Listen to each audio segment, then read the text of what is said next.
Alhamdulillah Allah Subhanahu wa taala memperjumpakan kita semuanya di tempat yang penuh dengan berkah ini insyaallah. Kita semuanya uh, insyaallah pada pertemuan kali ini akan mengambil berkah dengan mendengarkan nasihat dari orang-orang yang saleh. Itu kita akan mendengarkan nasihat daripada Al-Habib Abu Bakar bin Muhammad As-Segaf Gresik. Beliau adalah seorang yang saleh, masyarakat yang sezaman menyaksikan kesolehan beliau, keberkahan doa beliau. Bahkan di kitab yang kita baca ini banyak sekali kisah-kisah yang menunjukkan betapa banyak orang-orang yang dalam kondisi dia itu terdesak maka meminta pertolongan doa dari Abu Bakar bin As-Segaf untuk disampaikan kepada Allah Ta'ala, maka akhirnya semua hajatnya pun terkabulkan. Ini menunjukkan karena kedekatan Habib Abu Bakar bin Muhammad As-Segaf dengan Allah Subhanahu wa Ta'ala. Di sini ada pembahasan yang pertama tentang rezeki. Saya dari Abu Bakar bin Muhammad As-Segaf tentang rezeki. Beliau mengatakan sesungguhnya majelis-majelis khair, majelis khair itu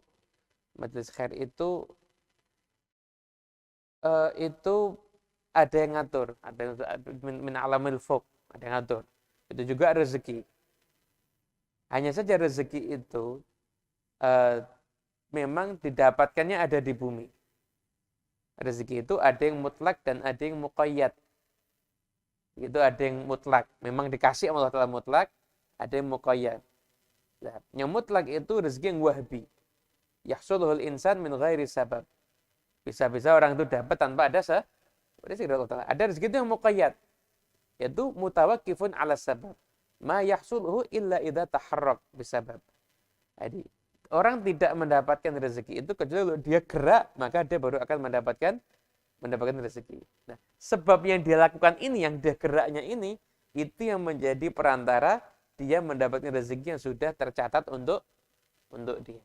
Jadi, ini mungkin satu keterangan yang luar biasa tentang permasalahan rezeki. Jadi gini, kan orang banyak bingung, rezeki ini dikejar, cari, atau rezeki itu ditunggu. Orang tidak usah ngapa-ngapain. Karena faktanya ada orang kerja tidak dapat rezeki. Ya kan? Kerja tidak dapat duit. Ada kan? Dia bawa barang, dia udah kerja, ternyata dia jual barangnya, nggak dibayar. Kerja nggak dia? Dapat apa? Dapat apa? Tapi orang cuma duduk, tiba-tiba datang orang ngasih. Nggak kerja, tapi dah. Lah rezeki ini gimana? Nah, di sini keterangan Habib Abu Bakar luar biasa. Rezeki itu ada yang mutlak, ada yang muqayyad. Karena kalau nanti kita bilang, ya udah kalau gitu nggak usah kerja, duduk aja. Ya, bukti ada orang yang kerja dapat, ya kan? Ada orang yang nggak kerja nggak dapat apa-apa, bingung, kelaparan, akhirnya minta, bener kan? Kan fakta seperti itu. Jadi gini, ini nasihat Habib Abu Bakar bin Muhammad As-Segaf tentang rezeki itu luar biasa. Beliau mengatakan rezeki itu ada yang mutlak, ada yang muqayyad. Mutlak itu berarti tidak ada ikatan. Itu wahabi, Allah Ta'ala ngasih rezeki pada hambanya. Mau dia kerja, mau dia nggak kerja, Allah Ta'ala ngasih. Dia tidur di rumahnya mungkin bisa dapat transferan dari rekeningnya sekian miliar. Mungkin aja. Rezeki yang ngasih Allah Subhanahu wa Ta'ala. Tapi ada rezeki itu yang muqayyad. Jadi terikat dengan suatu sebab. Kalau dia menjalankan sebab ini, maka rezekinya akan diberikan oleh Allah Subhanahu wa Ta'ala. Gitu. Terus karena kita nggak ngerti rezeki kita ini bagaimana, ya setiap ada sebab perantara untuk kita peluang untuk mendapatkan rezeki, ya ambil peluang itu. Selama tidak ada yang haram dan kita tidak meninggalkan kewajiban, bismillah, jalankan aja.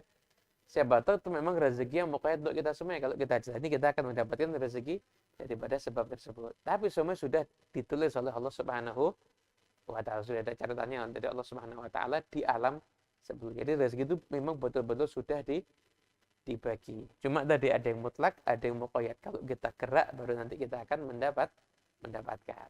Itu nasihat yang pertama tentang permasalahan rezeki. Kemudian nasihat yang berikutnya daripada beliau Habib Abu Bakar bin Muhammad As-Segaf, yaitu tentang permasalahan zikir. tentang permasalahan zikir. Permasalahan zikir. Nah, suatu hari dibacakan di hadapan Habib Abu Bakar kitab Taqribul Usul karya Syekh Ahmad bin Zaini Dahlan di bab keutamaan zikir. Kata beliau, sesungguhnya az-zikir huwa sabab li husulin nur fil qalb. Zikir itu adalah sebab untuk orang mendapatkan cahaya di hatinya. Gini. Kita ini semua kok bisa lihat karena apa? Karena punya mata? Salah. Kalau gelap bisa lihat enggak? Karena punya mata dan ada cahaya, maka kita bisa melihat. Paham ya? Hati itu juga sama, ada hati yang bisa lihat. Ada hati yang enggak bisa lihat. Dan semua orang kan punya hati, betul. Tapi hati yang tidak mendapatkan cahaya, maka hati itu enggak bisa lihat. Maka jadi orang yang buta hatinya. Seperti orang buta hatinya. Kenapa? Karena enggak bisa lihat. Yang membedakan orang bisa lihat dan orang buta itu apa? Karena bisa melihatnya tadi kan. Hati pun juga sama. Hati yang buta dengan hati yang tidak itu perbedaan adalah ada cahaya atau tidak di hati tersebut. Kata beliau, wadzikir huwa had. Zikir itu panas. Kata zikir itu menggodok yang ada di hati, kemudian membersihkannya. Idza tasaffa, kalau sudah terbersihkan, waqa'an nur fi mahalli. Maka di hati tersebut itu akan diletakkan cahaya. Kemudian beliau menyebutkan wa inna jami'a anwa'il ibadat laha waqtun wa haddun illa dzikir. Seluruh jenis ibadah itu ada waktunya, ada batasnya. Puasa Ramadan ada waktunya. Mau sampai Isya mau puasa? Boleh. Iya kan? Salat ada waktunya. Tidak boleh, misalkan mau digabung semua di waktu Isya. Semangatnya cuma malam, jadi subuh, duhur, asar, maghrib semua gabung jadi Isya. Tidak bisa, ada waktunya, ada batasnya. 4 rakaat, tidak boleh tambah. Tidak boleh ditambah, ada batasnya, kecuali zikir. Karena zikir itu tidak ada waktu khusus dan juga tidak ada ukuran khusus. Ada ukuran khusus. Jadi, kata beliau, qala siti wa hadza laisa likulli ahad. Hadzal mutahhid. Jadi zikir tadi itu bisa jadi pembersih hati.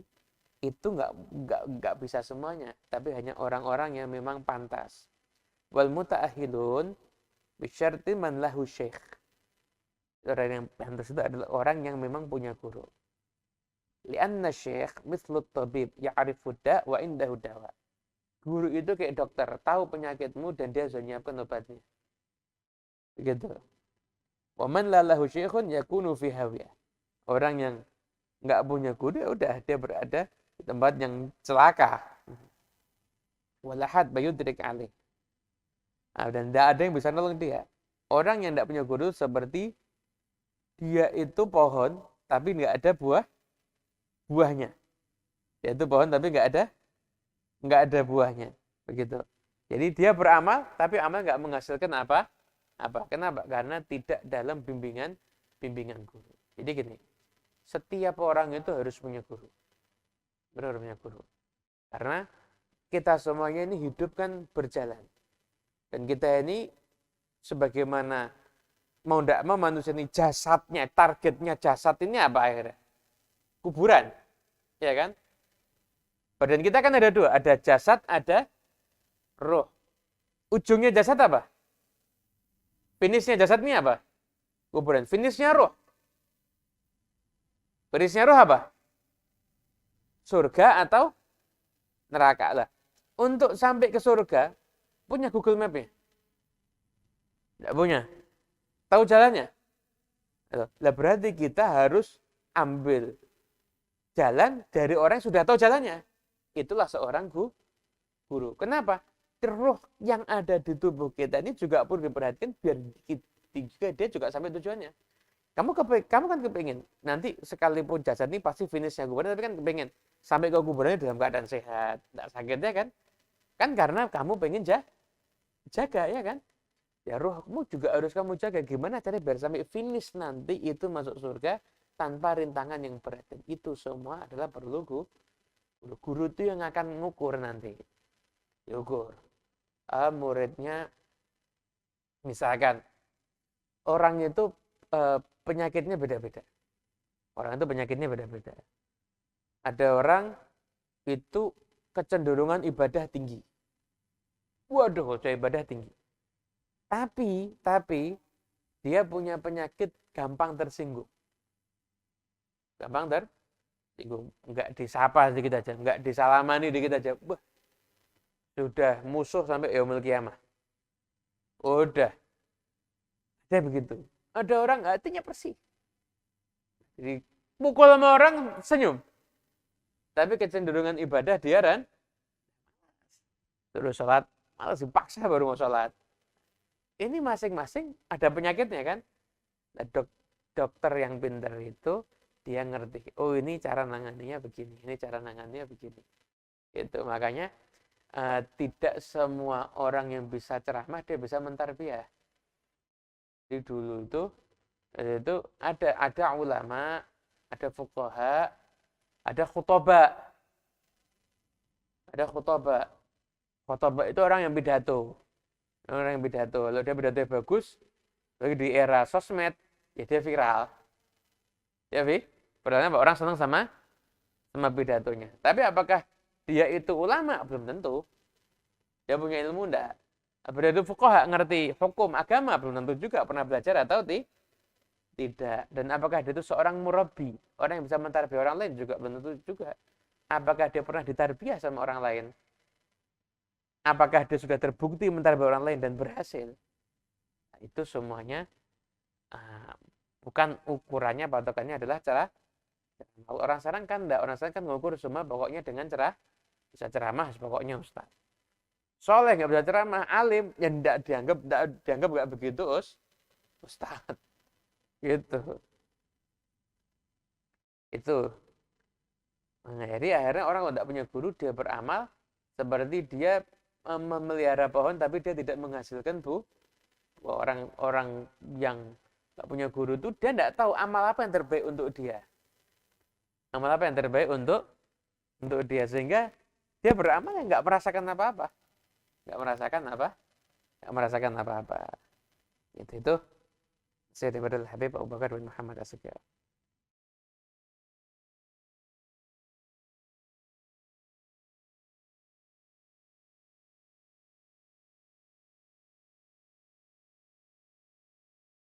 Kan?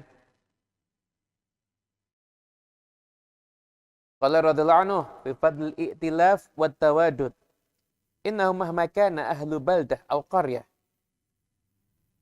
muta'allifin wa mutahabin la ikhtilafa bainahum wa la tahasuda wa la tabaghudha fa innal bala' alladhi 'alaihim yabqa mu'allaq baina as-sama' wal ard.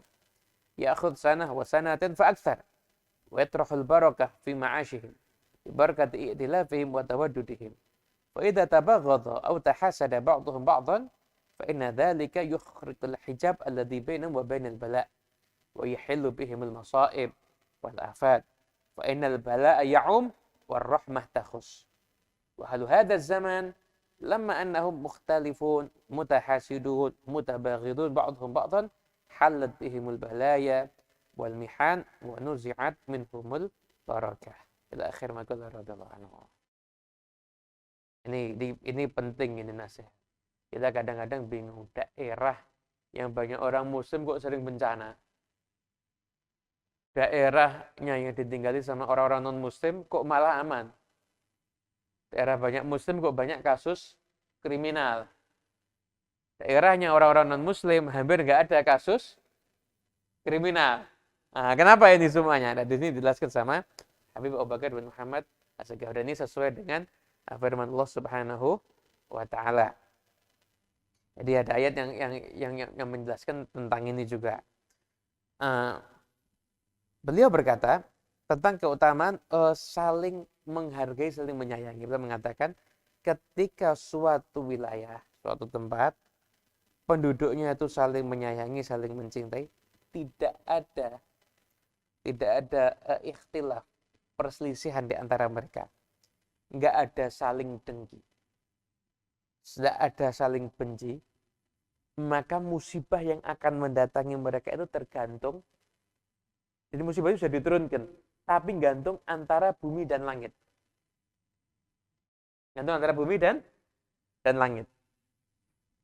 bisa setahun, bisa 2 tahun, bahkan lebih. Kemudian ke balaknya ini gantung, tidak turun, maka berkah yang turun. Kenapa? Karena mereka saling menghargai, saling menghormati. Begitu.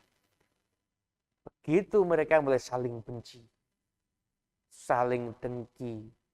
Mulai mereka seperti itu, maka penghalang antara balak dengan bumi itu tertembus dengan itu. Robek, krak, menghalangnya. Maka turun musibah. Balak turun. Nama balak itu kalau turun, ya semuanya kena. Tapi rahmah kalau turun itu takhus. Tidak semuanya kena. Hanya sekelompok orang khusus saja yang kena dan mendapatkan bagian daripada rahmat tersebut. Begitu. Orang ada di zaman ini, kata beliau, saling berselisih, saling dengki, saling benci. Akhirnya turunlah bala, ujian, dan dicabut keberkahan di antara mereka. Gitu. Syaitan itu di antara misinya adalah tahrish. Itu menjadikan orang itu saling bermusuhan, saling dengki, iri, saling benci. Itu misinya syaitan. Kan syaitan yang mendapatkan penghargaan tertinggi dari raja setan itu yang bisa menjadikan rumah tangga tercerai-berai. Setan yang bisa merusak rumah tangga orang itu setan yang mendapatkan penghargaan yang tertinggi.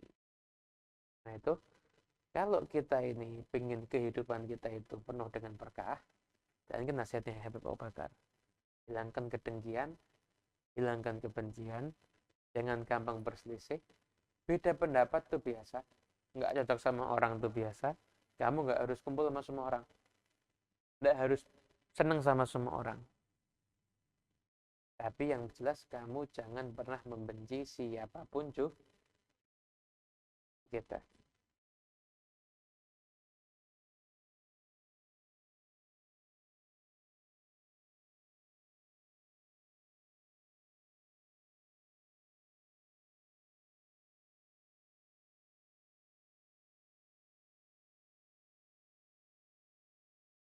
Kemudian juga ada nasihat beliau tentang hadis Nabi SAW ketika Abu Bakar, seorang orang soleh berganti bersih itu, dia dapat pemahaman ilmu itu langsung dari Allah Ta'ala. Ketika beliau mengomentari sabda Nabi SAW, ma naqasa malun min sadaqatin bal yazdad bal yazdad bal yazdad. Alladhi dhahara li ma'nahu anna Allah yatrahul barakah fihi ila 'iyalil 'iyal. ثالث درجة وفي زماننا هذا طار صاحب الثروة والمال الكثير يصبحون بعد موت فقراء لقلة صدقتهم أو وضعت وضعت في غير مواضعها أو كما قال. Beliau, Nabi kan bersabda, tidak akan harta itu berkurang karena sedekah, bahkan bertambah. Kata beliau maknanya, Allah Ta'ala itu ngasih berkahnya sedekah itu bukan cuma sampai yang sedekah, sampai ke anaknya, sampai ke anak-anaknya, sampai 3 derajat. Kata beliau apa? Kita sekarang lihat di zaman kita nih, orang sahibat sarwah, orang punya harta yang berlimpah, wal mal katsir, harta yang banyak. Tapi apa? Anak-anaknya setelah meninggalnya miskin semuanya. Kenapa itu terjadi? Karena sering sedekah. Maaf? Karena jarang sedikit sedekah, atau menempatkan sedekah tidak pada tempatnya. Menempatkan sedekah tidak pada tempatnya. Jadi sedekah itu tidak disalurkan ke yang pas. Nah, jadinya gini. Jadinya seperti ini. Alhamdulillah dari apa? Keberkahan dari hartanya itu dicabut. Dia punya harta banyak, dia nggak begitu menikmati hartanya. Karena orang itu kalau tidak suka sedekah berarti dia itu pelit. Dia menikmati harta ya. Nanti dihisap-hisapnya orang kaya, hidupnya kayak orang fakir karena pelitnya. Tapi anak-anaknya jadi serba kekurangan. Kenapa? Karena orang tuanya itu kurang sedekah.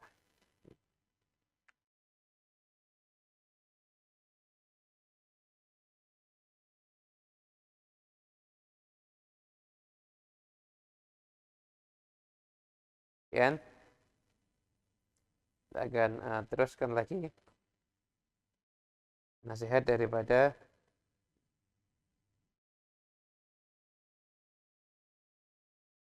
Abu Bakar bin Muhammad As-Sakaf.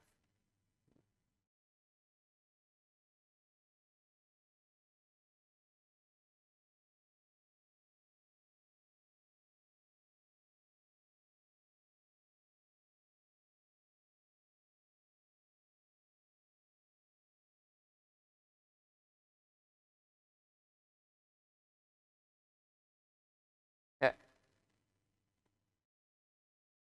Nah, beliau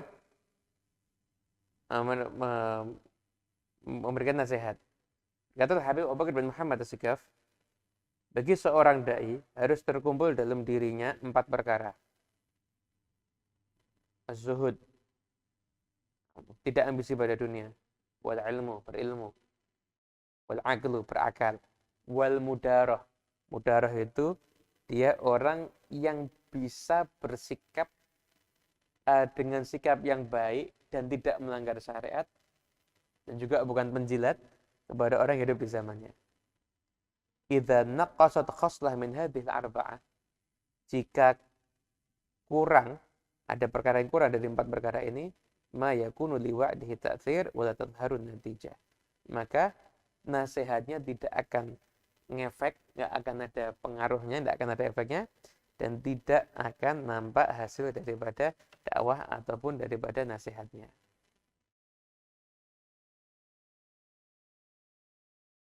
Kemudian beliau juga memberikan nasihat, ada 3 perkara yang mana urusan itu dia nggak usah peduli sama omongan orang.